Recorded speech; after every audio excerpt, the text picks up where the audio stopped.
Hello दोस्तों, स्वागत करते हैं आपके YouTube channel target exam ALP. मैं हूं अभिषेक यादव। बीएसएससी एएसओ और बिहार दरोगा को मद्देनजर रखते हुए मॉडर्न हिस्ट्री का आज फर्स्ट चैप्टर है ब्रिटिश सत्ता का विस्तार, और एक एक चैप्टर को हम खत्म करेंगे। तो चलिए, आज का फर्स्ट क्वेश्चन है फ्रेंड्स, सूची 1 को सूची 2 से मिलाना है। तो प्लासी का युद्ध जो हुआ था 1757 में, इसके बंगाल के तत्कालीन गवर्नर थे रोजर ड्रैक। प्लासी का युद्ध 1757 में रोजर ड्रैक था। द्वैध शासन 1765 में, उसका गवर्नर था तत्कालीन गवर्नर रॉबर्ट क्लाइव। बक्सर का युद्ध हुआ था 1764 में, और बंगाल का तत्कालीन गवर्नर था बेंसी टार्ट।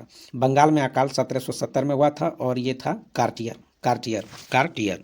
नेक्स्ट क्वेश्चन है, प्लासी की लड़ाई 1757 में अंग्रेजी सेना का नेतृत्व किसने किया था? तो रॉबर्ट क्लाइव ने किया था। अंग्रेजी सेना का नेतृत्व किसने किया था? Robert Clive. प्लासी की लड़ाई 1757 में अंग्रेजी सेना का नेतृत्व किसने किया था? Robert Clive. बक्सर के युद्ध 1764 में अंग्रेजी सेना का नेतृत्व करने वाला था Hector Munro. Hector Munro Hector Munro. Buxar के युद्ध 1764 में अंग्रेजी सेना को नेतृत्व करने वाला था हेक्टर मुनरो। बंगाल में द्वैध शासन कब से कब तक चला था? बंगाल में द्वैध शासन कब से कब तक चला था? तो 1765 से लेकर 1772 तक। 1765 से लेकर 1772 तक। नेक्स्ट क्वेश्चन है, वर्ष 1798 में लॉर्ड वेलेस्ली द्वारा प्रस्तावित सहायक संधि सब्सिडी अलायंस को स्वीकार करने वाला पहला भारतीय शासक था। पहला भारतीय शासक था, तो इसका हो जाएगा हैदराबाद का निजाम। हैदराबाद का निजाम। हैदराबाद का निजाम। नेक्स्ट क्वेश्चन है, भारत का प्रथम गवर्नर जनरल एवं वायसराय। भारत का प्रथम गवर्नर जनरल एवं वायसराय था Lord Canning. Lord Canning. Lord Canning. Bharat के प्रथम गवर्नर जनरल एवं वायसराय था लॉर्ड कैनिंग। नेक्स्ट क्वेश्चन है, तीसरे आलम मैसूर युद्ध को रोकने के लिए टीपू सुल्तान ने अंग्रेजों के साथ कौन सी संधि की थी? तो श्रीरंगपट्टनम की संधि। श्रीरंगपट्टनम की संधि। तीसरे आलम मैसूर युद्ध को रोकने के लिए टीपू सुल्तान ने अंग्रेजों के साथ कौन सी संधि की थी? श्रीरंगपट्टनम की संधि। श्रीरंगपट्टनम की संधि। नेक्स्ट क्वेश्चन है, राजक्षय हड़प नीति। राजक्षय हड़प नीति जब्ती सिद्धांत डॉक्ट्राइन ऑफ लैप्स लागू किया था। किसने किया था? तो ये हो जाएगा डलहौजी, लॉर्ड डलहौजी। राजक्षय हड़प नीति जब्ती सिद्धांत किसने किया था? लॉर्ड डलहौजी। करा, किस सिख गुरु ने फारसी में जफरनामा लिखा था? फारसी में जफरनामा लिखा था गुरु गोविंद सिंह ने। गुरु गोविंद सिंह ने। गुरु गोविंद सिंह ने। किस सिख गुरु ने फारसी में जफरनामा लिखा था? गुरु गोविंद सिंह ने। भारत में डाक व्यवस्था शुरू करने वाला ब्रिटिश गवर्नर जनरल था Lord Dalhousie. Lord Dalhousie. Lord Dalhousie. Bharat में डाक व्यवस्था शुरू करने वाला ब्रिटिश गवर्नर जनरल था लॉर्ड डलहौजी। लॉर्ड डलहौजी। किस सिख गुरु ने गुरु नानक की जीवनी लिखी थी? करा, किस सिख गुरु ने गुरु नानक की जीवनी लिखी थी? तो गुरु अर्जुन देव ने। गुरु अर्जुन देव। गुरु अर्जुन देव। किस सिख गुरु ने गुरु नानक की जीवनी लिखी थी? गुरु अर्जुन देव। सिखों के सैन्य संप्रदाय खालसा पंथ का प्रवर्तक किसने किया था? गुरु गोविंद सिंह। गुरु गोविंद सिंह। गुरु गोविंद सिंह। गुरु गोविंद सिंह। 1757 में सिराजुद्दौला के द्वारा पराजित किया गया था, तो ये हो जाएगा Lord Clive. Lord Clive. Lord Clive. 1757 में सिराजुद्दौला किसके द्वारा पराजित किया गया था? तो क्लाइव के साथ। 1757 में सिराजुद्दौला किसके द्वारा पराजित किया गया? Lord Clive. नेक्स्ट क्वेश्चन है, निम्नलिखित में से किस ने लॉर्ड वेलेस्ली के साथ सहायक संधि पर हस्ताक्षर किए थे? तो इसका हो जाएगा हैदराबाद का निजाम, अवध के नवाब और मैसूर का राजा। हैदराबाद के निजाम, अवध के नवाब और मैसूर का राजा। मैसूर का राजा। मैसूर का राजा। नेक्स्ट है कि निम्नलिखित में से सिख गुरु के सही कालक्रम बताइए। तो कालक्रम पहले था अमरदास, फिर रामदास, फिर अर्जुन देव, फिर तेग बहादुर। अमरदास, रामदास, अर्जुन देव, तेग बहादुर। नेक्स्ट क्वेश्चन है,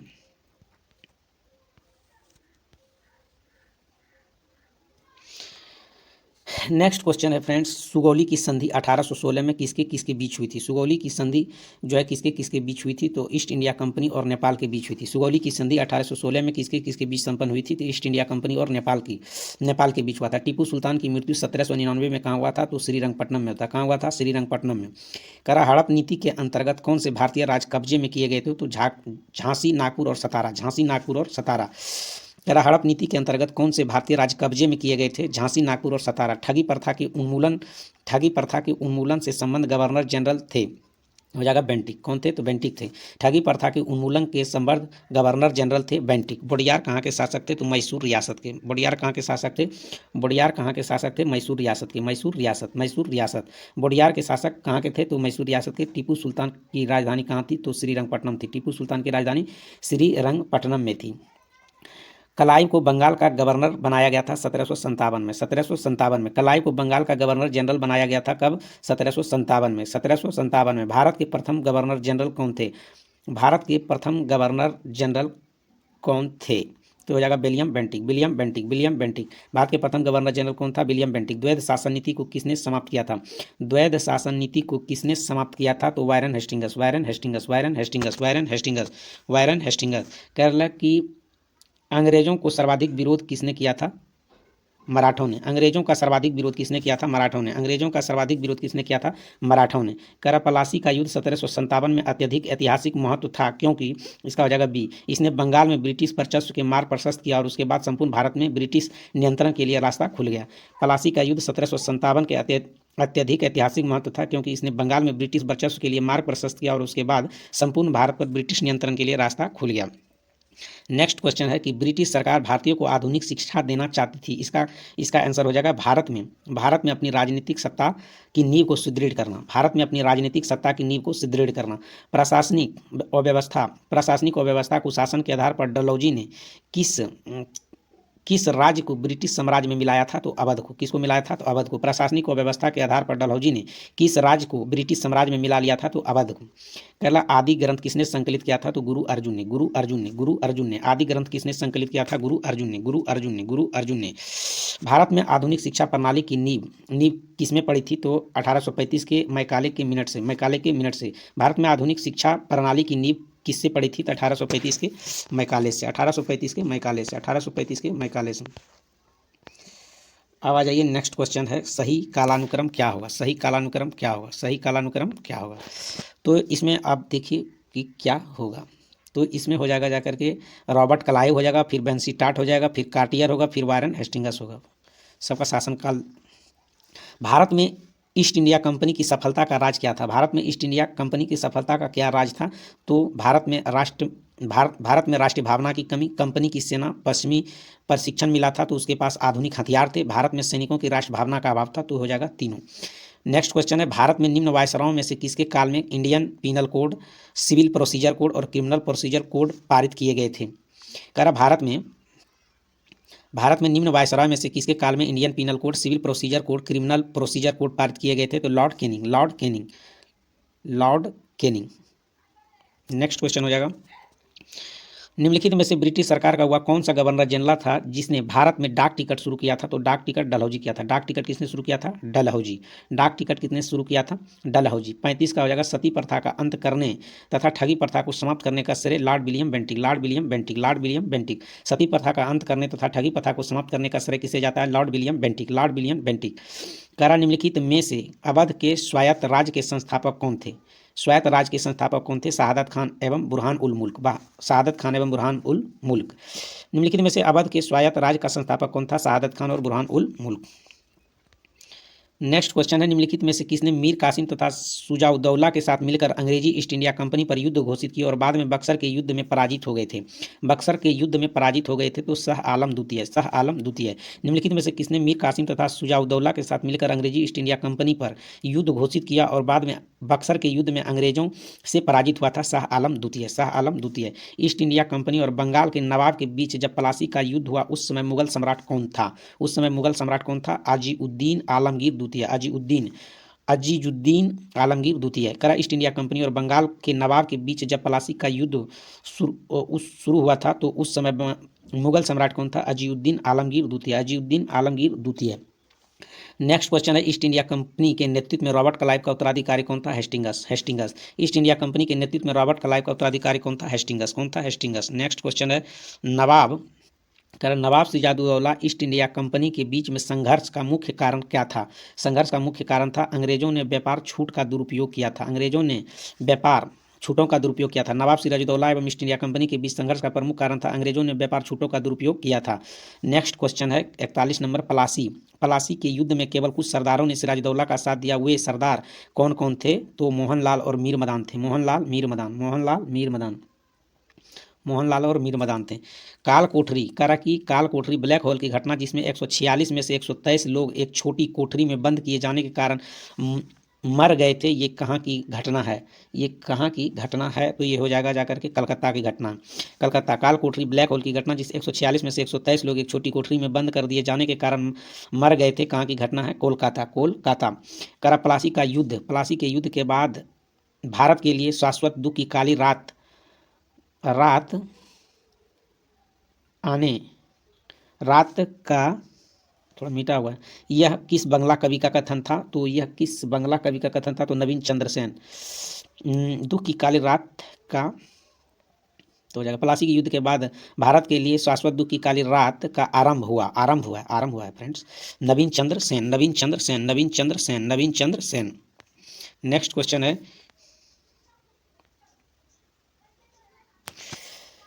चलिए नेक्स्ट क्वेश्चन है, किस इतिहासकार ने 1765 से लेकर 1772 तक द्वैध शासन काल के डाकुओं की संज्ञा दी थी? के एम पनिकर, के एम पनिकर, के एम पनिकर, के एम पनिकर, के एम पनिकर, के एम पनिकर। सुरक्षा प्रकोष्ठ, रिंग्स फ्रेंच पॉलिसी जो है वारेन हेस्टिंगस। सुरक्षा प्रकोष्ठ नीति किससे संबंधित है? तो वारेन हेस्टिंगस से, वारेन हेस्टिंगस से। इलाहाबाद की संधि 1765 में रॉबर्ट क्लाइव ने मुर्शिदाबाद का उपदीवान किसे नियुक्त किया गया था? तो मोहम्मद करा। इलाहाबाद की संधि में, इलाहाबाद की संधि 1765 के बाद रॉबर्ट क्लाइव ने मुर्शिदाबाद का उपदीवान किसे बनाया था? तो ये मोहम्मद रजा खान हो जाएगा, मोहम्मद रजा खान, मोहम्मद रजा खान, मोहम्मद रजा खान, मोहम्मद रजा खान। करा निम्नलिखित में से किस भारतीय को रॉबर्ट क्लाइव ने बिहार का नायाब दीवान नियुक्त किया गया था? बिहार का नायाब दीवान किसे नियुक्त किया गया था? तो राजा सिताब राय को, राजा सिताब राय को। करा किस भारतीय रॉबर्ट क्लाइव ने बिहार का नायाब दीवान नियुक्त किया गया था? तो राजा सिताब राय। रंजीत सिंह ने सुप्रसिद्ध कोहिनूर हीरा प्राप्त किया था, किससे प्राप्त किया था? तो शाह शुजा से। किससे प्राप्त किया था? शाह शुजा से। रंजीत सिंह ने सुप्रसिद्ध कोहिनूर हीरा किससे प्राप्त किया था? शाह शुजा से।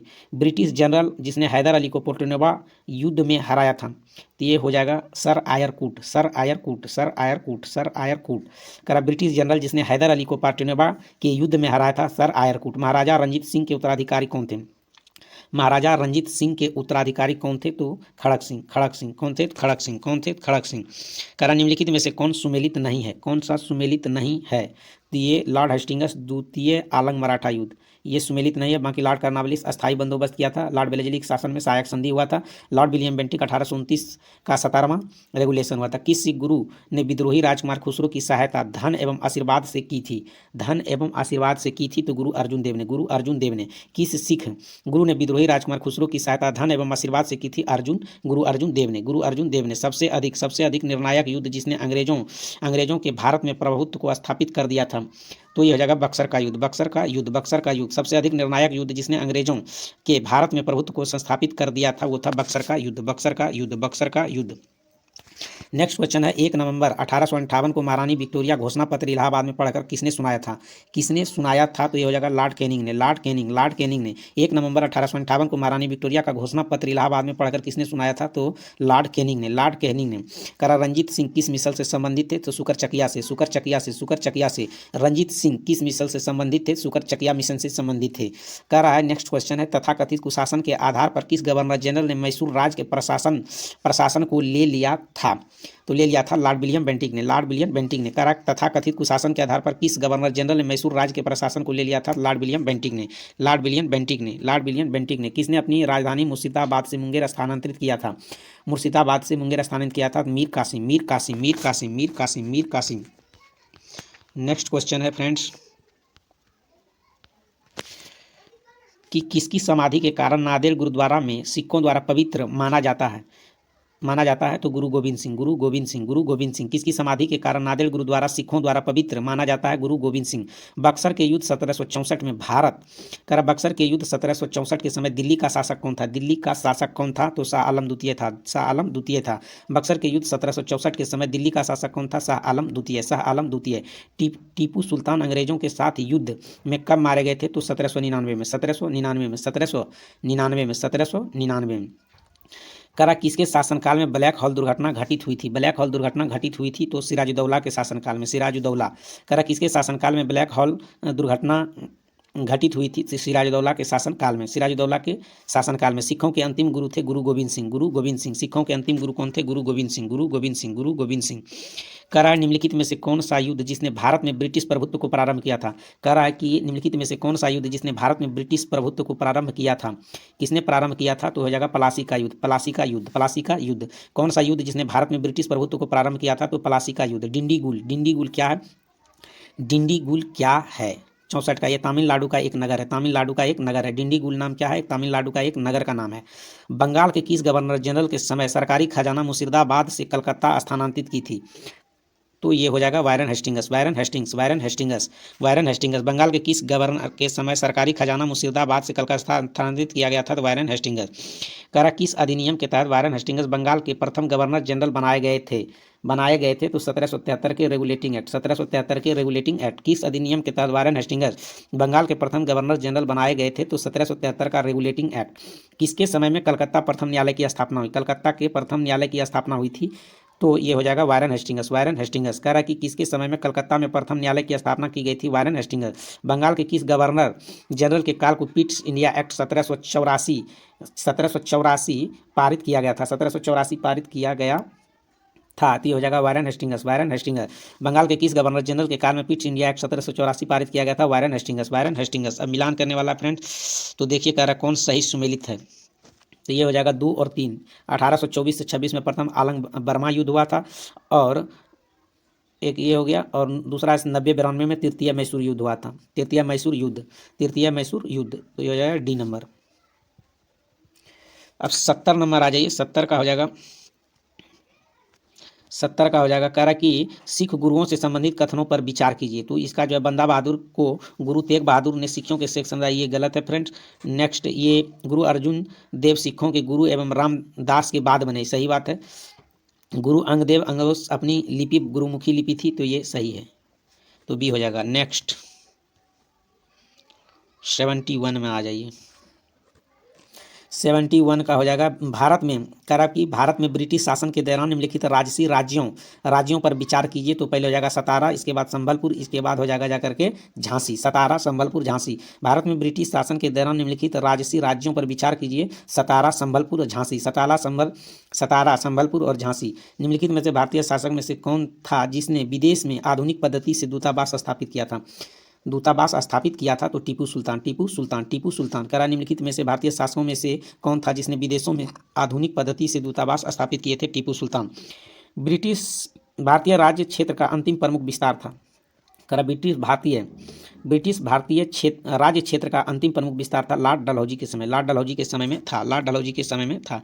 फिर है मिलान करने वाला है, तो इसको मिलान कर दीजिए। ये हो जाएगा, एक का हो जाएगा 3। 1775 में हुआ था प्रथम आलंग मराठा युद्ध हुआ था। इसके बाद 1780 में हो जाएगा जाकर के 1780 में द्वितीय आलंग मैसूर युद्ध हो जाएगा। 1824 में हुआ था प्रथम आलंग बर्मा युद्ध हो जाएगा। इसके बाद 1838 में हो जाएगा प्रथम आलंग अफगान युद्ध। इसका हो जाएगा आंसर सी। ठगों के दमन में निम्नलिखित में से कौन सा संबंध था? तो ये हो जाएगा कर्नल सलीमन। ठगों के दमन में निम्नलिखित में से कौन सा संबंध था? Colonel Sleeman. फिर है मिलान करने वाला, किसको कौन सा उपाधि से नाम दिया जाता है?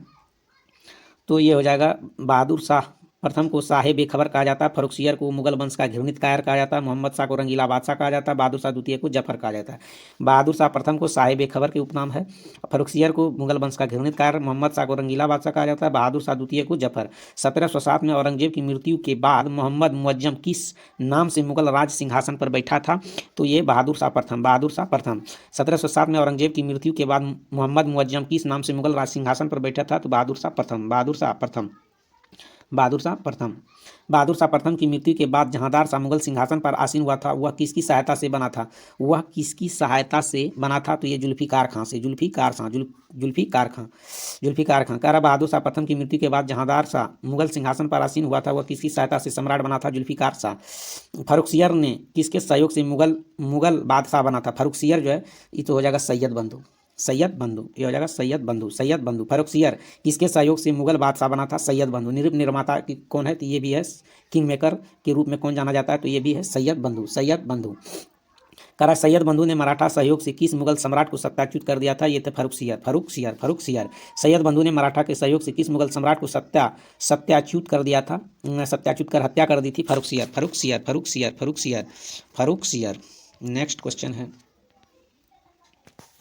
नेक्स्ट क्वेश्चन है फ्रेंड्स, सैयद बंधु ने किस किस को बादशाह बनाने का काम किया था? सैयद बंधु ने किस किस को बादशाह बनाने का काम किया था? तो फर्रुखसियर को भी किया था, रफ़ी उद्दराज को भी, रफ़ी उद्दौला को भी और मोहम्मद शाह को, इस सभी को बनाया था। सैयद बंधु ने किस किस को बादशाह बनाने का काम किया था? फर्रुखसियर, रफ़ी उद्दराज, रफ़ी उद्दौला, मोहम्मद शाह। सैयद बंधु का पतन किसके समय में हुआ था? सैयद बंधु का पतन जो है, सैयद बंधु का पतन हुआ था मोहम्मद शाह के समय में। मोहम्मद शाह के समय में सैयद बंधुओं का पतन किसके समय में हुआ था? मोहम्मद शाह। करा किस मुगल बादशाह को मूल नाम रोशन अख्तर है? रोशन अख्तर है, तो ये हो जाएगा मोहम्मद शाह रंगीला को रोशन अख्तर कहा जाता है। किस मुगल बादशाह का मूल नाम रोशन अख्तर है? मोहम्मद शाह रंगीला, मोहम्मद शाह रंगीला, मोहम्मद शाह रंगीला, मोहम्मद शाह रंगीला। कह रहा अवध, हैदराबाद, भरतपुर, रोहिलखंड और फर्रुखाबाद किस मुगल शासक के समय में स्वतंत्र हुआ था? किस मुगल शासक? तो मोहम्मद शाह रंगीला, जिसको रंगीला बादशाह कहा जाता है, रोशन अख्तर को रंगीला बादशाह। कह रहा अवध, हैदराबाद, भरतपुर, रोहिलखंड और फर्रुखाबाद किस मुगल शासक के समय में स्वतंत्र हुए थे? मोहम्मद शाह रंगीला। भारत पर आक्रमण करने वाले किस ईरानी शासक ने ईरान का नेपोलियन कहा था? तो नादिर शाह को। ईरान का नेपोलियन नादिर शाह, ईरान का नेपोलियन कहा जाता है नादिर शाह को। अहमद शाह अब्दाली प्रथम आक्रमण के समय मुगल सम्राट कौन था? मोहम्मद शाह रंगीला, मोहम्मद शाह रंगीला, मोहम्मद शाह रंगीला, मोहम्मद शाह रंगीला, मोहम्मद शाह रंगीला। अहमद शाह अब्दाली के प्रथम आक्रमण के समय मुगल सम्राट कौन था? मोहम्मद शाह रंगीला, मोहम्मद शाह रंगीला। कह रहा अहमद शाह अब्दाली ने भारत पर कुल 7 बार आक्रमण किए, जिसमें सर्वाधिक 3 बार किस मुगल शासक के समय में हुआ था? किस मुगल शासक के समय में हुआ था? तो शाह आलम द्वितीय के समय में सर्वाधिक बार आक्रमण हुआ था। टोटल 7 बार हुआ था, 3 बार हुआ था शाह आलम द्वितीय के शासनकाल में। किस मुगल शासक का वास्तविक नाम अली गौहर था? अली गौहर था, अली गौहर, तो ये हो जाएगा शाह आलम द्वितीय का नाम था अली गौहर। किस मुगल शासक का वास्तविक नाम अली गौहर था? शाह आलम द्वितीय। कौन सा मुगल बादशाह विषम परिस्थितियों के कारण मीर बख्की नवाजुद्दौला के भय के कारण 12 वर्ष दिल्ली से दूर निर्वासित के रूप में जीवन बिताया और फिर मराठों की सहायता से दिल्ली की गद्दी पर पुनर्स्थापित हुआ था? दिल्ली की गद्दी पर, तो शाह आलम द्वितीय, शाह आलम द्वितीय। कौन सा मुगल बादशाह विषम परिस्थितियों के कारण मीर बख्की नजीबुद्दौला के भय के कारण 12 वर्ष दिल्ली से दूर निर्वासित के रूप में जीवन बिताया और फिर मराठों की सहायता से दिल्ली की राजगद्दी पर पुनर्स्थापित हुआ था? तो शाह आलम द्वितीय, शाह आलम द्वितीय, शाह आलम द्वितीय। करा कौन सा मुगल बादशाह एक बड़ा शायर था जिसके द्वारा अपने आखिर समय में कहा गया शेर विख्यात है? कितना बदनसीब जफर के दफन के लिए 2 गज जमीन ना मिली कुए यार में? तो बहादुर शाह हो जाएगा, बहादुर शाह द्वितीय, बहादुर शाह द्वितीय, बहादुर शाह द्वितीय, बहादुर शाह द्वितीय, बहादुर शाह द्वितीय, बहादुर शाह द्वितीय। नेक्स्ट क्वेश्चन है कि अंग्रेजों का पेंशनर बनने वाला प्रथम मुगल बादशाह कौन था? अंग्रेजों का पेंशनर बनने वाला प्रथम मुगल बादशाह कौन था? तो शाह आलम द्वितीय था, शाह आलम द्वितीय था, शाह आलम द्वितीय, शाह आलम द्वितीय। नेक्स्ट क्वेश्चन है 93, तो इसका जो है मिलान कीजिए। बंगाल 1713 में जो है संस्थापक था मुर्शिद कुली खां, फर्रुखाबाद 1714 में मोहम्मद खां बंगस था, और कर्नाटक 1720 में ये जो हुआ था इसका था संस्थापक कौन? सदतुल्ला खां, और अवध 1722 में स्थापना हुआ था मीर मोहम्मद अमीन सदादत के बुरहान उल मुल्क। नेक्स्ट क्वेश्चन भी है मिलान करने वाला फ्रेंड्स, 94 का हो जाएगा ए नंबर, तो सबको मिला दीजिए। हैदराबाद के संस्थापक थे मीर कमरुद्दीन चिरकिलीज खान या निजाम उल मुल्क थे। रोहिलखंड 1727 में स्थापना हुआ था, ये इसका संस्थापक था अली मोहम्मद खां, और भरतपुर 1740 में बदन सिंह, और मैसूर 1761 में हैदर अली, तो इसका ए नंबर हो जाएगा। किस राज्य के शासक नवाब वजीर कहलाते थे? किस राज्य के शासक नवाब वजीर कहलाते थे? तो हो जाएगा अवध के नवाब, अवध के नवाब, अवध के नवाब, अवध के नवाब, अवध के नवाब। किस राज्य के शासक नवाब वजीर कहलाते थे? अवध के नवाब। किसने ग्रामीण जाटों को एक सैनिक शक्ति के रूप में संगठित किया था? तो चूड़ामणि या चूड़ामन। किसने ग्रामीण जाटों को एक सैनिक शक्ति के रूप में संगठित किया था? चूड़ामन या चूड़ामणि। निम्नलिखित में से किसे जाटों का अफलातून एवं जाटों का आदरणीय व विद्वान पद्धति द जैट यूजलेस कहा जाता है? तो ये हो जाएगा जाकर के 97 का हो जाएगा सूरजमल। करा निम्नलिखित में से किसे जाटों का अफलातून कहा जाता है? तो ये सूरजमल हो जाएगा। मुर्शिद कुली जफर खां को बंगाल 1717 तथा उड़ीसा 1719 की सूबेदारी किस मुगल बादशाह से मिली थी? किस मुगल बादशाह से मिली थी? तो इसका हो जाएगा फर्रुखसियर, इसका हो जाएगा फर्रुखसियर। मुर्शिद कुली खां को बंगाल 1717 में तथा उड़ीसा 1719 की सूबेदारी में किस मुगल बादशाह से मिली थी? फर्रुखसियर। किसने मुर्शिदाबाद की स्थापना की तथा उसे ढाका के स्थान पर बंगाल की राजधानी बनाई थी? बंगाल की राजधानी बनाई थी तो मुर्शिद कुली जफर खां। किसने मुर्शिदाबाद की स्थापना की तथा उसे ढाका के स्थान पर बंगाल की राजधानी बनाई? मुर्शिद कुली जफर खां। कह रहा कि बंगाल के शासक मुर्शिद कुली जफर खां अंग्रेजी ईस्ट इंडिया कंपनी के बीच विवाद का सर्वप्रमुख कारण क्या था? तो इसका कारण था मुगल बादशाह फर्रुखसियर द्वारा 1717 में जारी फरमान, ब्रिटिश कंपनी को अलग अलग व्याख्या। नेक्स्ट क्वेश्चन है 101। करा किस मुगल बादशाह ने 1733 में बिहार की सूबेदारी बंगाल के नवाब सजाउद्दीन को प्रदान की थी? सजाउद्दीन को प्रदान की थी, तो ये हो जाएगा मोहम्मद शाह रंगीला। मोहम्मद शाह रंगीला। किस मुगल बादशाह ने 1733 में बिहार की सूबेदारी बंगाल के नवाब सजाउद्दीन को प्रदान की थी? मोहम्मद शाह रंगीला। बंगाल के किस नवाब ने यूरोपीय लोगों की तुलना मधुमक्खी के छत्तों से की, जिसे यदि न छेड़ा जाए तो शहद देगी, यदि छत्ते के साथ छेड़छाड़ की गई तो मधुमक्खियां काट लेगी और प्राण भी ले सकती है? तो ये हो जाएगा अलवर्दी खां। किसने कहा था? तो अलवर्दी खां ने कहा था। करा कलकत्ता अंग्रेजों द्वारा कलकत्ता तथा फ्रांसीसियों द्वारा चंद्रनगर की किलेबंदी को सुदृढ़ करने का विरोध करते बंगाल के किस नवाब ने कहा, तुम व्यापारी हो, तुम्हें किले का क्या करना, मेरे संरक्षण में रहते हुए शत्रुओं का कोई भय नहीं है, मेरे रहते हुए शत्रुओं का कोई भय नहीं है? अलवर्दी खां कहा था। किसने कहा था? अलवर्दी खां। किसने कहा था? अलवर्दी खां। नेक्स्ट क्वेश्चन है, बंगाल का वह नवाब कौन था जो जानता था कि वह अंग्रेजों को बंगाल की भूमि से निकालकर बाहर तो कर सकता है, ऐसी स्थिति में उसके ही शब्द समुद्र में आग लग जाएगी, समुद्र में आग लग जाएगी, ये भी कहा था कि अलवर्दी खां। बंगाल का वह नवाब कौन था जो जानता था कि वह अंग्रेजों को बंगाल की भूमि से निकालकर बाहर कर सकता, किंतु ऐसी स्थिति में उसके ही शब्दों में समुद्र में आग लग जाएगी? अलवर्दी खां। किसने कहा था? अलवर्दी खां। अलवर्दी खां। करा बंगाल, करा 105 नंबर, कह रहा कि बंगाल के किस नवाब ने अपने उत्तराधिकारी को यह सलाह दिया कि तीनों अंग्रेज, फ्रांसीसी एवं डच को एक साथ निर्बल करने का विचार मत करना, इन तीनों में से अंग्रेज सबसे सशक्त है? बंगाल के किस नवाब ने अपने उत्तराधिकारी को यह सलाह दी कि तीनों अंग्रेज फ्रांसीसी डच को एक साथ निर्बल करने का विचार मत करना, इन तीनों में अंग्रेज सबसे सशक्त है, पहले उसका अंत करना, अन्य तुमको विशेष कष्ट नहीं देंगे? तो ये हो जाएगा अलवर्दी खां। अलवर्दी खां। बंगाल के नवाब अलवर्दी खां का उत्तराधिकारी कौन था? बंगाल के नवाब अलवर्दी खां का उत्तराधिकारी कौन था? सिराजुद्दौला। सिराजुद्दौला। बंगाल के नवाब अलवर्दी खां का उत्तराधिकारी कौन हुआ था? तो ये हुआ था सिराजुद्दौला। बंगाल के नवाब तथा ब्रिटिश कंपनी के बीच के विवाद के कारण क्या थे? तो इसके ऑप्शन हो जाएगा, तीनों कारण थे। तीनों कारण, अंग्रेजों द्वारा कलकत्ते की किलाबंदी, अंग्रेजों द्वारा दस्तक का दुरुपयोग, भगौड़े कृष्ण बल्लभ को कलकत्ता में अंग्रेजों द्वारा शरण देना। ये हो जाएगा तीनों। ये हो जाएगा तीनों। तो इसके बाद अब आ जाइए 108 नंबर का है मिलान करने वाला। हो जाएगा, कलकत्ता पर नवाब सिराजुद्दौला का अधिकार हुआ था 15 से 20 जून 1756 में। कलकत्ता कालकोठरी की तराशदी 20 जून कालकोठरी हुआ था 20 जून 1756 में। अलीनगर की संधि 9 फरवरी 1757 को। प्लासी का युद्ध हुआ था 23 जून 1757 को। कलकत्ता पर नवाब सिराजुद्दौला 15 से 20 जून 1756 को। कालकोठरी की तराशदी हुआ था 20 जून 1756 को। कालकोठरी की तराशदी 20 जून 1756। अलीनगर की संधि 9 फरवरी 1757। प्लासी का युद्ध हुआ था 23 जून 1757। इसका हो जाएगा ऑप्शन ए। बंगाल के नवाब मीर जफर ने कठपुतली मुगल बादशाह शाह आलम द्वितीय से क्लाइव को सावंत जंग युद्धों के अनुभव प्राप्त की उपाधि एवं कुछ क्षेत्रों की जमींदारी दिलाई। क्लाइव की जागीर कहलाने वाले उस क्षेत्र की पहचान करें। तो इसका हो जाएगा 24 परगना। 24 परगना। 24 परगना। कह रहा, बंगाल के नवाब मीर जफर ने कठपुतली मुगल बादशाह शाह आलम द्वितीय से क्लाइव के सावंत जंग की उपाधि कुछ क्षेत्रों की जमींदारी दिलाई। जागीर के कहने वाले उस क्षेत्र की पहचान करें। 24 परगना। कह रहा है, बंगाल के नवाब मीर कासिम ने मुर्शिदाबाद के स्थान से मुंगेर को राजधानी बनाया क्योंकि वह मुर्शिदाबाद के षड्यंत्र एवं वातावरण तथा कलकत्ता से दूर रहना चाहता था ताकि अंग्रेज का हस्तक्षेप न हो। बंगाल के नवाब मीर कासिम ने मुर्शिदाबाद के स्थान पर मुंगेर को राजधानी बनाया क्योंकि वह मुर्शिदाबाद के षड्यंत्र, वातावरण तथा कलकत्ता से दूर रहना चाहता था ताकि अंग्रेज का हस्तक्षेप न हो। नेक्स्ट क्वेश्चन है, बंगाल के किस नवाब ने ब्रिटिश कंपनी गवर्नर को लिखा कि आपके पुरुष भद्र हैं और इस प्रकार व्यवहार करते हैं कि वे समस्त देश में गड़बड़ी फैलाते हैं और लोगों को लूटते हैं तथा मेरे अधिकारियों का अनादर करते हैं तथा उन्हें शारीरिक यातना देते हैं? तो ये हो जाएगा मीर कासिम। ये हो जाएगा मीर कासिम। मीर कासिम। मीर कासिम।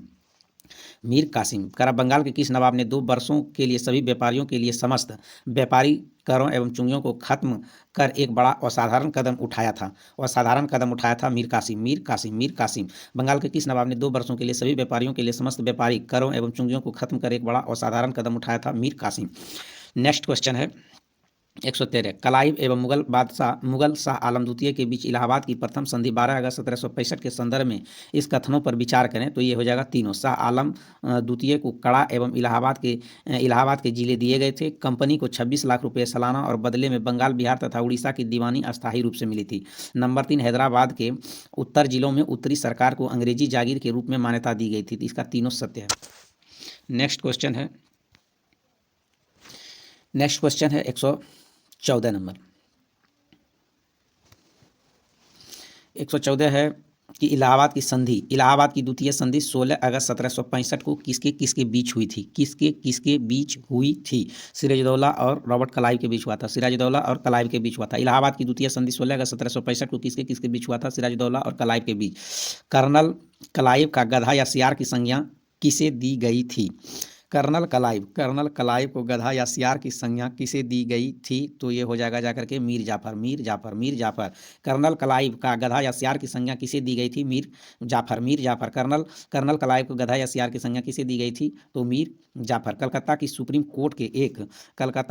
कोर्ट के एक न्यायाधीश ने बंगाल के किस नवाब को भूसे से भरे एक बैताल फैटम के रूप में उल्लेखित किया गया था? भूसे से भरे बैताल को फैटम के रूप में उल्लेखित किया गया था। तो मुबारको दौला। कलकत्ता की सुप्रीम कोर्ट ने एक न्यायाधीश ने बंगाल के किस नवाब को भूसे से भरे एक बैताल फैटम के रूप में उल्लेखित किया गया था?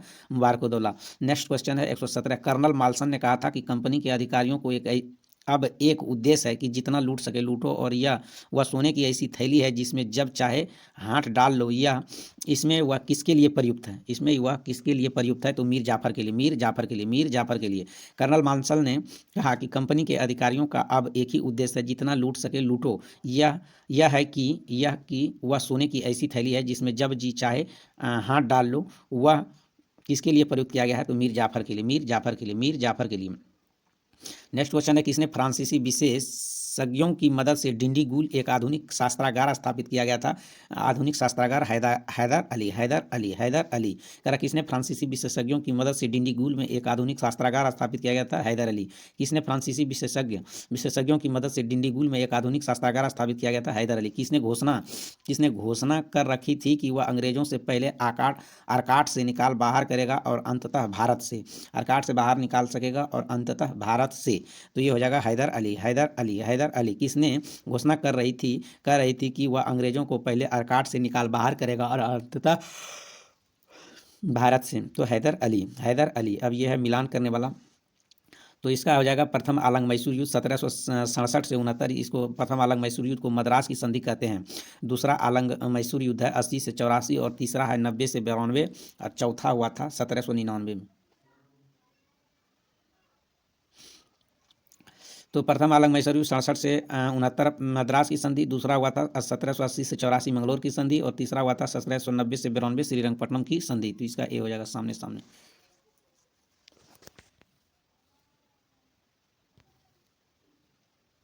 ये भी है मिलान। तो इसका भी हो जाएगा प्रथम आलंग मैसूर युद्ध के अंग्रेजी सेना का नेतृत्व किया था जनरल स्मिथ। द्वितीय आलंग मैसूर युद्ध हुआ था जनरल आयरकूट। तृतीय आलंग मैसूर युद्ध मेजर जनरल मेडोज। चतुर्थ आलंग मैसूर युद्ध जनरल एस्टवाट। हैदर अली की मृत्यु 1782 में किस युद्ध किस युद्ध के दौरान हुई थी? तो ये हो जाएगा द्वितीय आलंग मैसूर युद्ध।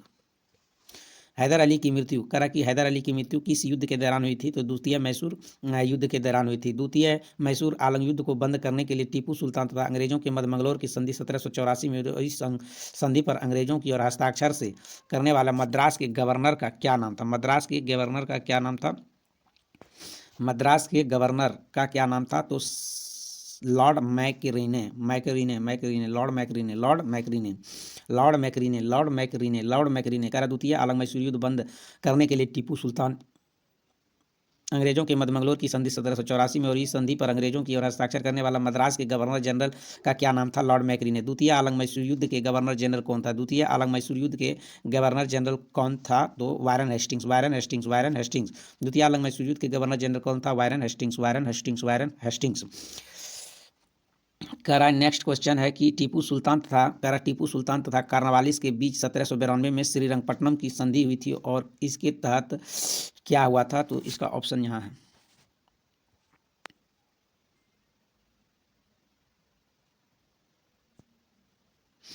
वन 125 का आंसर हो जाएगा सी नंबर।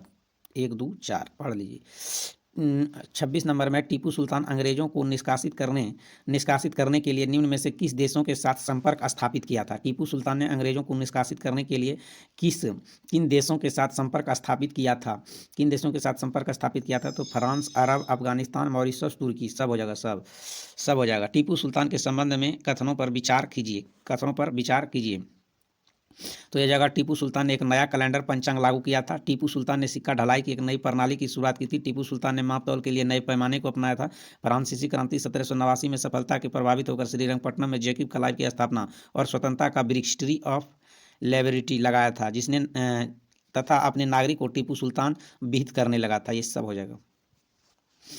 कह रहा तृतीय आलंग मैसूर युद्ध के दौरान चतुर्पक्षीय युद्ध में मोर्चा में कौन शामिल थे? तो हो जाएगा ये ट्रावनकोर निजाम, मराठा और अंग्रेज। ट्रावनकोर निजाम और मराठा, ट्रावनकोर निजाम मराठा एवं अंग्रेज, ट्रावनकोर निजाम मराठा और अंग्रेज। चतुर्थ आलंग मैसूर युद्ध 1799 के संबंध में इन कथनों पर विचार कीजिए। तो इसका हो जाएगा, सभी हो जाएगा। कह रहा इस युद्ध में के दौरान टीपू सुल्तान की मृत्यु हो गई थी और इस युद्ध में अंग्रेजों का पूर्ण विजय हुआ और मैसूर के अधिकांश प्रदेशों के राज्य में विलय कर लिया गया। बोडियार वंश के एक बालक कृष्णराज द्वितीय को राजगद्दी पर बैठाकर मैसूर राज का सहायक संधि लाद दी थी। सब हो जाएगा। किसने कहा था कि मैं अंग्रेजों के स्थल साधनों को समाप्त कर सकता हूं परंतु समुद्र को नहीं सुखा सकता था? ये टीपू सुल्तान ने कहा था। टीपू सुल्तान किसने कहा था? मैं अंग्रेजों के स्थल साधनों को तो समाप्त कर सकता हूं परंतु समुद्र को नहीं सुखा सकता। टीपू सुल्तान। कह रहा किसकी उक्ति प्रिय थी कि भेड़ की तरह एक लंबी जिंदगी जीने से कहीं बेहतर है शेर की तरह एक दिन जीना? टीपू सुल्तान ने कहा था। क्या कहा था? टीपू सुल्तान ने। अब चल आइए कथनों पर विचार कीजिए। कह रहा सिखों के प्रथम गुरु नानक देव 1469 से 1538 ये जन्म हुआ था, ये मृत्यु हुआ था। मुगल बादशाह बाबर के समकालीन थे तथा जन्म स्थान तलवड्डी ननकाना पाकिस्तान था। सिखों के दूसरे गुरु अंगद, अर्जुन देव मूल नाम लहना था। अकबर के सिखों चौथे गुरु रामदास को 500 बीघा जमीन दान में दिया था जिस पर उन्होंने अमृतसर नामक तालाब बनवाया था। करा सिखों के पांचवें गुरु अर्जुन देव अमृतसर में हरमंदिर साहब स्वर्ण मंदिर नाम से प्रसिद्ध की नींव रखी। गुरु की गद्दी पर वंशानुगत उत्तराधिकार का प्रचलन किया तथा शाहजहां खुसरो की मदद से गुरुओं के पहले वह राजनीतिक रुचि दिखाई थी। ये सभी के सभी सत्य हैं। नेक्स्ट क्वेश्चन है कि किस सिख गुरु ने प्रत्येक सिख दशांश धार्मिक वसूल करना आरंभ किया और साधु के भेष दिखाकर राजसी वस्त्र पहनना प्रारंभ किया था? तो अर्जुन देव। किस सिख गुरु ने प्रत्येक सिख के दशांश धार्मिक कर वसूल करना आरंभ किया और साधु के भेष दिखाकर राजसी वस्त्र पहनना प्रारंभ किया था? अर्जुन देव। नेक्स्ट क्वेश्चन है निम्नलिखित में से किस सिख पद्धति ने प्रयोग बेलजली के अपने राजनीतिक उद्देश्यों को प्राप्त करने के लिए नहीं किया था? धोखेबाजी। निम्नलिखित में से किस पद्धति का प्रयोग बेलजली ने अपने राजनीतिक उद्देश्य को प्राप्त करने के लिए नहीं किया था? धोखेबाजी। निम्नलिखित में से कौन सा कथन सही है? 135 नंबर हो जाएगा, सबका सब सही है। कह रहा सिखों के छठे गुरु गोविंद सिंह ने अकाल तख्त स्वर्ण मंदिर के विपरीत दिशा की स्थापना अमृतसर के किलेबंदी एवं सिखों को लड़ाकू बनाया। हरगोबिंद अपने जीवन काल के अंतिम समय में कश्मीर की पहाड़ियों में कारतपुर में बिताने पड़े जहां उनकी मृत्यु हुई। सिखों के 9वें गुरु तेग बहादुर का मूल नाम त्यागमल था जिन्होंने सच्चा पातशाह की उपाधि धारण की। मुगल बादशाह औरंगजेब ने तेग बहादुर की हत्या करवाई थी जिसके शहीद स्थल पर शीशगंज गुरुद्वारा दिल्ली में बनाया गया है। तीनों चारों सही। नेक्स्ट क्वेश्चन है किस सिख गुरु ने कहा था सरदाद सिर्रे सार नदाद मैंने सिर कटवा दिया लेकिन अपना रहस्य नहीं बताया था? कि यह है गुरु तेग बहादुर। किसने है? तेग बहादुर। किस सिख गुरु ने कहा था सरदार सिर्रे सर न दाद मैंने सिर कटवा दिया लेकिन अपना रहस्य नहीं बताया? तेग बहादुर। किस सिख गुरु को बाकला के बाबा कहा जाता है? किस गुरु को बाकला दा बाबा या बाकला के बाबा कहा जाता है? तो यह हो जाएगा तेग बहादुर को। तेग बहादुर के बाकला दा बाबा या बाकला के बाबा कहा जाता है। सिखों के 10वें एवं अंतिम गुरु गोविंद सिंह का सही संबंध है? तो उन्होंने बचपन के 9 वर्ष पटना में बिताए। मखोबल आनंदपुर में उन्होंने गुरु निर्वाचित किया गया। उन्होंने 1699 में खालसा का आदेश सिखों के लिए बनाए गए नियम जारी किए। उन्होंने पाहुल प्रथा जाति बंधन तोड़ने के लिए एक ही कटोरे में सामूहिक अमृतपान प्रसाद ग्रहण करने की प्रथा का आरंभ किया था। सभी हो जाएगा। 139 नंबर गुरु गोविंद सिंह की रचनाएं कौन कौन सी है? गुरु गोविंद सिंह की रचनाएं तो दशम ग्रंथ, चंडी चरित्र, विचित्र नाटक, जफरनामा। तो सभी हैं। गुरु गोविंद सिंह की रचनाएं हैं दसम ग्रंथ, चंडी चरित्र, विचित्र नाटक और जफरनामा, सब के सब है। करा किसने मखलिसपुर में लोहागढ़ और लोहगढ़ नामक मजबूत किला बनवाया था? लोहगढ़ नामक मजबूत किला बनवाया था। तो यह जगह बंदा बहादुर वीर बंदा बैरागी, बंदा बहादुर वीर बंदा बैरागी, वीर बंदा बैरागी। किस मुगल बादशाह ने आदेश पर बंदा बहादुर की हत्या की थी? किस मुगल बादशाह के आदेश पर बंदा बहादुर की हत्या की थी? तो यह हो जाएगा फर्रुखसियर के आदेश पर जो है बंदा वीर बहादुर की हत्या हुई थी। सैनिक संगठन खालसा पंथ की स्थापना किसने किया था? गुरु गोविंद सिंह ने। खालसा पंथ की स्थापना किसने किया था? गुरु गोविंद सिंह ने। नहीं, सॉरी फ्रेंड, खालसा सैनिक संगठन खालसा दल की स्थापना किया था कपूर सिंह। सैनिक संगठन खालसा दल की स्थापना किया था कपूर सिंह। करा रंजीत सिंह अपने शासनकाल में अनेक विजयी युद्ध लड़े थे। रंजीत सिंह अपने शासनकाल के अनेक विजयी युद्ध लड़े थे जिसके द्वारा पराजित विजित स्थानों को कालानुक्रम सजाइए। तो सजा हुआ है लाहौर है, अमृतसर है, कागड़ा है, कश्मीर है। इसका हो जाएगा option number A. Ranjit Singh ने किस स्थान पर अधिकार करने के बाद महाराजा की उपाधि धारण की थी? रंजीत सिंह ने किस स्थान पर अधिकार करने के बाद महाराजा की उपाधि धारण की थी? तो यह जगह लाहौर। रंजीत सिंह ने किस स्थान पर अधिकार करने के लिए महाराज की उपाधि धारण की थी? लाहौर। रंजीत सिंह को विजय अभियान फलस्वरूप जमजमा नामक तोप की प्राप्ति हुई थी। ये हुआ था अमृतसर विजय अभियान में। कह रहा है कि रंजीत सिंह किस मिसल से लाहौर पंजाब राजनीतिक एवं अमृतसर के पंजाब धार्मिक राजधानी छीनी थी? तो यह जगह भंगी से। रंजीत सिंह ने किस मिसल से लाहौर पंजाब की राजनीतिक राजधानी एवं अमृतसर की धार्मिक राजधानी छीने थे? भंगी से।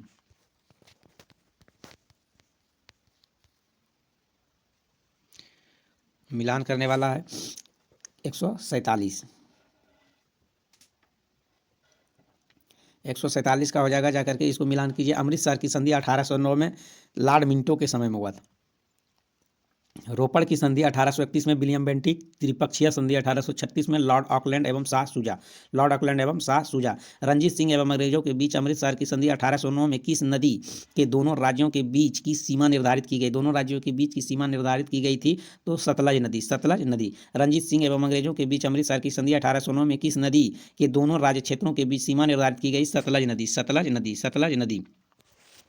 रंजीत सिंह ने अपना प्रशासन विशेषज्ञ सैन्य प्रशासन विभिन्न विदेशियों को भर्ती किया जिसमें शामिल थे। तो कौन थे शामिल? तो बंतुरा था, अलाड था, कॉट गार्डनर था, एली बेटल था, सभी था। करा पंजाब में सिख राज के संस्थापक कौन थे? रंजीत सिंह। पंजाब में सिख राज के संस्थापक रंजीत सिंह। अब आ जाइए 151। प्रथम आलंग सिख युद्ध 1845 से 46 में। द्वितीय आलंग सिख युद्ध के समय पंजाब का शासक कौन था? पंजाब का शासक कौन था? तो दिलीप सिंह। पंजाब का शासक कौन था? दिलीप सिंह। पंजाब के सिख राज के संस्थापक कौन थे? रंजीत सिंह। लेकिन शासक कौन था? दिलीप सिंह। कह रहा लाहौर की संधि कब हुई थी? तो मिला दीजिए 1846 में। भैरोबाल की संधि 1846 में। और पंजाब का अंग्रेजी राज में विलय हुआ था 1849 में।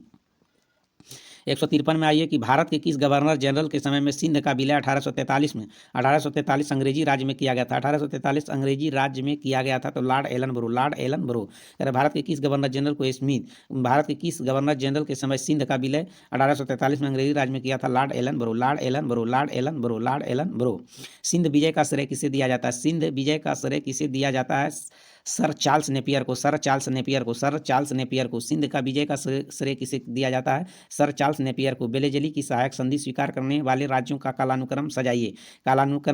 तो ये हो जाएगा हैदराबाद, इसके बाद मैसूर, तंजौर, अवध, इसके बाद पूना के पेशवा। बेलेजली के सहायक संधि स्वीकार करने वाले राज्यों के कालानुक्रम को सजाइए। तो हैदराबाद, मैसूर, तंजौर, अवध, पूना के पेशवा। सहायक संधि के संबंध में कहा था हमारी नीति और हमारे लक्ष्य ने भारतीय राज्यों को शून्य की स्थिति में पहुंचा दिया है। कह रहा सहायक संधि के संबंध में किसने कहा था? हमारी नीति और हमारे लक्ष्य ने भारतीय राज्यों को शून्य की स्थिति में पहुंचा दिया। किसने कहा था शून्य की स्थिति में पहुंचा दिया है? तो लॉर्ड बेलेजली ने कहा था। लॉर्ड बेलेजली। सहायक संधि के संदर्भ में स्थानीय राजाओं की अस्तित्व उसी दिन समाप्त हो गया जिस दिन वे कंपनी द्वारा सुरक्षित बने या कंपनी उसकी सहायक बनी। Karl Marx. Karl Marx. सहायक संधि के संदर्भ में किसने कहा था? स्थानीय राजाओं का अस्तित्व उसी दिन समाप्त हो गया था जिस दिन वे कंपनी द्वारा सुरक्षित बने या कंपनी उसकी सहायक बनी। Karl Marx. Karl Marx. Karl Marx. Karl Marx. Bharat में सहायक संधि का जन्मदाता तथा आविष्कारक। भारत में सहायक संधि तथा जन्मदाता कौन है? डुप्ले। डुप्ले। डुप्ले। भारत में सहायक संधि का जन्मदाता आविष्कारक कौन है? डुप्ले। कह रहा सहायक संधि को सुनिश्चित एवं व्यापक रूप से किसने प्रदान किया था? सहायक संधि को सुनिश्चित एवं व्यापक रूप से किसने प्रदान किया था? तो ये हो जाएगा Lord Wellesley. Lord Wellesley. Lord Wellesley. सहायक संधि को सुनिश्चित एवं व्यापक रूप से किसने प्रदान किया था? Lord Wellesley. सहायक संधि को सुनिश्चित एवं व्यापक स्वरूप किसने प्रदान किया था? वेलेजली। वेलेजली। वेलेजली। अब कह रहा है मिलान कीजिए। पिंडियारियों का दमन लॉर्ड हेस्टिंगस किया था। प्रथम आलम बर्मा युद्ध लॉर्ड एमर्स्ट। ठगों का दमन विलियम बेंटिक। मैकाले की शिक्षा नीति William Bentinck. William Bentinck. William Bentinck. William Bentinck. William Bentinck. कह रहा है कि समाचार पत्रों पर प्रतिबंध। कह रहा इसको भी मिलान करना है। समाचार पत्रों पर प्रतिबंध लगाया था। समाचार पत्रों पर प्रतिबंध। समाचार पत्रों पर प्रतिबंध समाप्त कब हुआ था? समाचार पत्रों पर प्रतिबंध चार्ल्स मेटकॉफ के समय में हुआ था। चार्ल्स मेटकॉफ के समय में हुआ था। कह रहा है कि प्रथम आलंग अफगान युद्ध हुआ था lord Auckland. Lord Auckland. Lord Auckland. Lord Auckland. Lord Auckland. प्रथम आलंग सिख हुआ था lord Hardinge. Lord Hardinge. Hindu विधवा विवाह पुनर्एक्ट lord Dalhousie. Lord Dalhousie. Lord Dalhousie. Lord Dalhousie. Lord Dalhousie. Option B हो जाएगा। गोद प्रथा पर प्रतिबंध लगाने वाला गवर्नर जनरल था। गोद प्रथा पर प्रतिबंध लगाने वाला गवर्नर जनरल था लॉर्ड डलहौजी। गोद प्रथा पर प्रतिबंध लगाने वाला था Lord Dalhousie. Lord Dalhousie. Lord Dalhousie. कह रहा कि डलहौजी के जब्ती सिद्धांत गोद प्रथा पर प्रतिबंध के शिकार होने वाले राज्यों के कालानुक्रम को सजाइए। कालानुक्रम को सजाइए। तो ये है सतारा है, संबलपुर और जैतपुर, बघाट, उदयपुर, झांसी। ये लगातार सजा हुआ है। अब चल आइए कि 164 में सुगौली की संधि, तो ये 1816 में हुआ था। इसको सामने सामने मिला दीजिए सबको। 164 नंबर का बी हो जाएगा भाई।